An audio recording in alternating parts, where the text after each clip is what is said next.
যাচ্ছি কোন ভাগাই আমি ভুলে গেলাম আমি বাঘের আগের সেই পুরনো ফিরিয়ে না আসে বন্ধু তুমি এখানে বসে আছো কেন? বন্ধু আর বলিস না, এই বাংলাদেশের খেলা দেখতে আমি যত টাকা খাইছি, প্রেম করেও আমি অত টাকা খাই না। এই বাংলাদেশ দল করে আমি আমার গার্লফ্রেন্ডের লগে ব্রেকআপ করে নিয়েছি। আর এই বাংলাদেশ আমার উপহার দিয়েছে খালি শেখা আর শেখা। না বন্ধু কইছস তুই কোনো প্রেম করছ না, তো কোনো রিলেশনশিপ কয়টা মেয়ে তোর শেখা দিচ্ছে? আমি কইছি আমার জীবনে শেখা দিয়েছে আর সৌডো বলেছে, সৌডো মানে গুনার বাহিরে। এই কয়বার আমি শেখা খাইছি বাংলাদেশের খেলা দেখতে বন্ধু।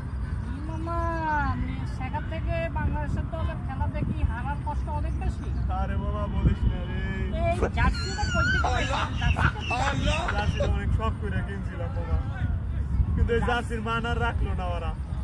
জার্সিটা কাট দিছ যে সামনে যে সুন্দরবন বাঘে আসি, তো তোরা এখন খাই ফেলা বলে যাচ্ছি বাবা আমি ভুলে গেলাম, আমি জীবনে আর জার্সি পরতাম না বাবা,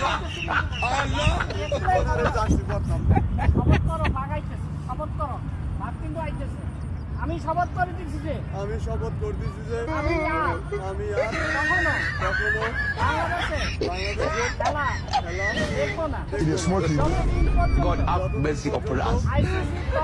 আইসিসি ট্রফি বাংলাদেশে না আসবে এবং বাঘের আগের সেই পূর্ণ রূপ ফিরিয়ে না আসে ততদিন পর্যন্ত আমি বাংলাদেশ ক্রিকেটকে সকল প্লেয়ারকে এবং বাংলাদেশের স্টেডিয়ামকে বয়কট করলাম। আর আমি কখনো স্টেডিয়ামে পাশে বাংলাদেশ নিয়ে ক্রিকেট নিয়ে কোনো রকমের সমালোচনা করিব না।